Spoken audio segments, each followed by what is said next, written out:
run out and get the babysitter. I had a preschooler. I think he was my youngest was 3 years old.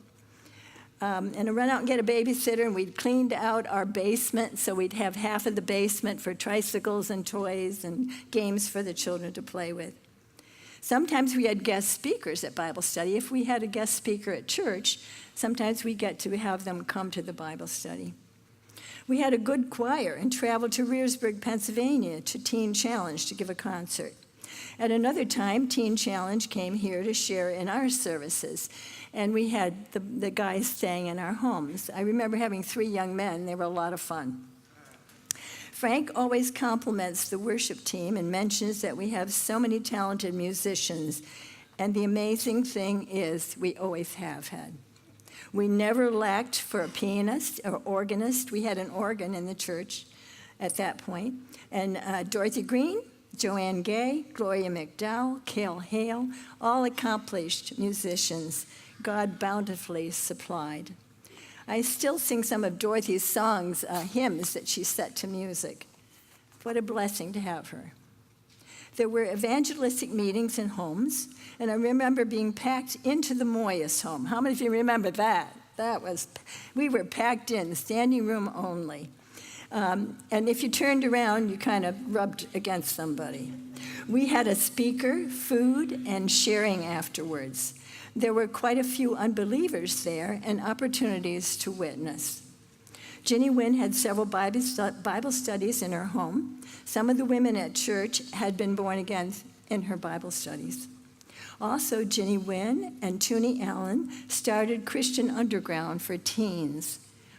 It could be a good follow-up for some of the teens that received the Lord in the workshop. Prayer was an important part of the church.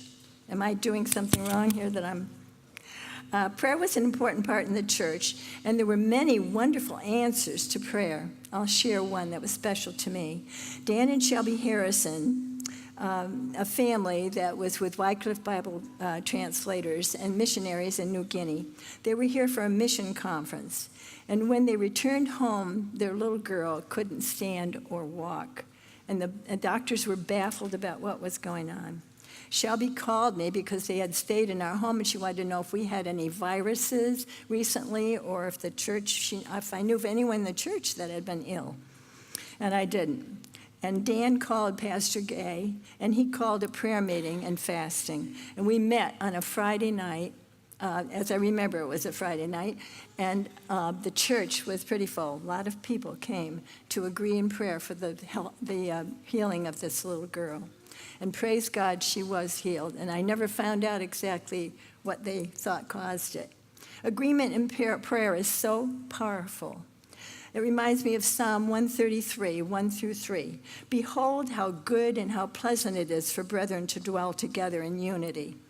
It's like the precious ointment poured on the head that ran down on the beard of Aaron, the high priest, that came down upon the collar and the skirts of his garment, consecrated the whole body. It's like the dew of Mount Hermon and the dew that comes on the hills of Mount Zion. For this the Lord has commanded the blessing, even life forevermore. And then there was the workshop. Actually, that was the first thing they did here, started right out in 1966, and it ran for 26 years. An amazing production, truly supernatural in scope. We missed 1990 because Billy Graham had a crusade in Albany, but that was the only year. It was always held the second week in July, and many people gave up a week of vacation to work and workshop. Each year, steering committee met, developed a program, kindergarten through high school and adult. There were directors, co-directors, evening program director, curriculum, publicity, distribution, transportation, registration, equipment, and treasurer. And Kate Leonard was our treasurer for a while. And lots of prayer. There were training sessions starting a week before workshop, and I listened to a great tape from Jim Hale on how to witness and lead someone to the Lord. Thank you, Nancy Bubb, for keeping all this material we can enjoy. Each class had one or more subject teachers and a Bible study teacher. Brochures were spread out on tables in the basement of the church for collation, and everyone pitched in and worked until those brochures were together and complete. There were maps of Del Mar, and streets were assigned to families for distribution, usually on Saturday. Every home was covered. There was registration from within the inside of the brochure that you could fill out and mail into the church, and brochures were also left at the doorway and other stores in the area. There was also distribution in Voorheesville and Selkirk. No mailboxes, please. We were strictly instructed to stay in good relationship with the Postal Service. It was illegal. Put them in the mailboxes. I remember Lois commented that she would have been thrilled if we had 50 people register that first year. But in essence, we had 167. Second year, 250. Third year, 500.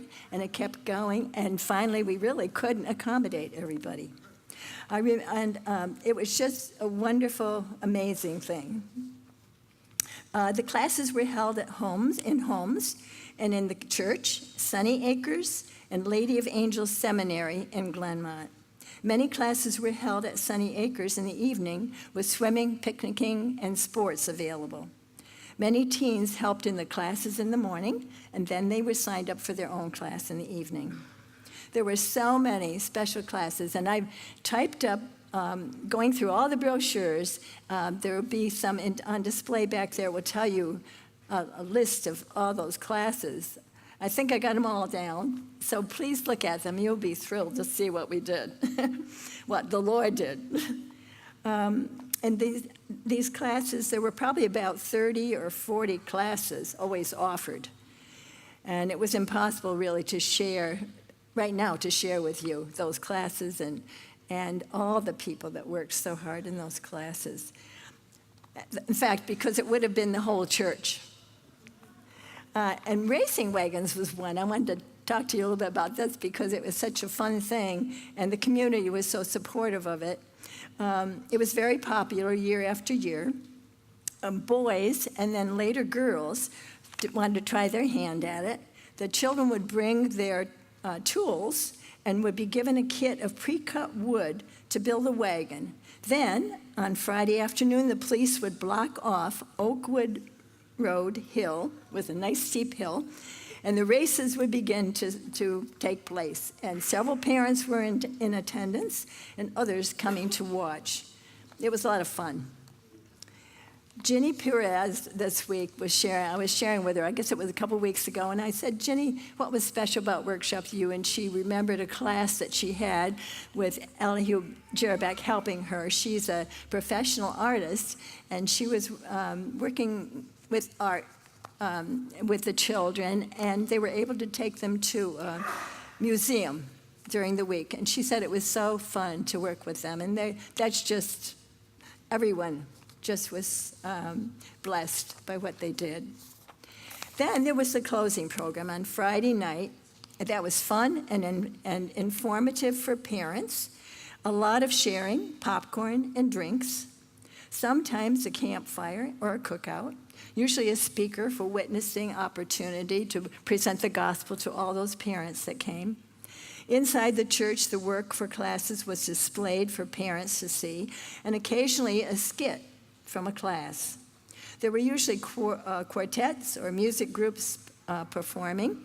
Daylight in the Swamp was one of them. And one year, The Witness, a musical biblical portrayal of the life of Christ, was performed with an invitation at the end. John Ainsworth sang the part of Peter with others from the church in the chorus and soloists. Tables were set up for parents to sit and enjoy the program. I remember reading in one of the brochures that one year, Karen Ainsworth had a presentation of Hobbit on Saturday morning at 10 o'clock for the parents. And then it wasn't over yet, so I keep going. Every time I started thinking I don't have any more to write or to share, there was something more I found. Then there was a canoe trip planned, a 109-mile canoe trip the next week. And the charges were $40 for the week to cover all the expenses. American Red Cross instructor Ray Patterson would be the leader. They would leave for Old Forge to Canoe and Portage.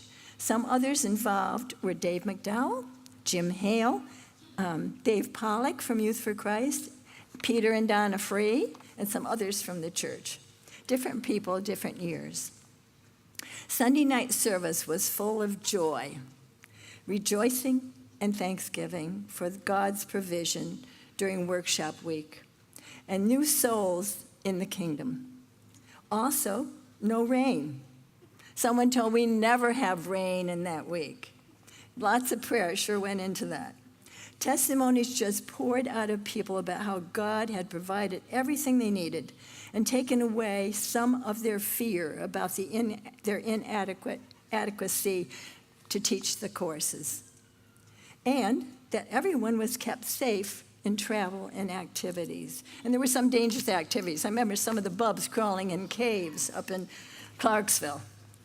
And we always finished the service with how great thou art. So when I look at all of this, I think, wow, 50 years. Look at all you've done, God, through a group of people who were dedicated and wanted to serve you. And I see the heart of God, the overall focus, the heart of God for evangelism and dedication and love and unity within the body to carry it out. Someone once said, we are blessed when we are concerned about what God is concerned about. So buckle your seatbelts and hang on. He always finishes what he starts. Praise his name.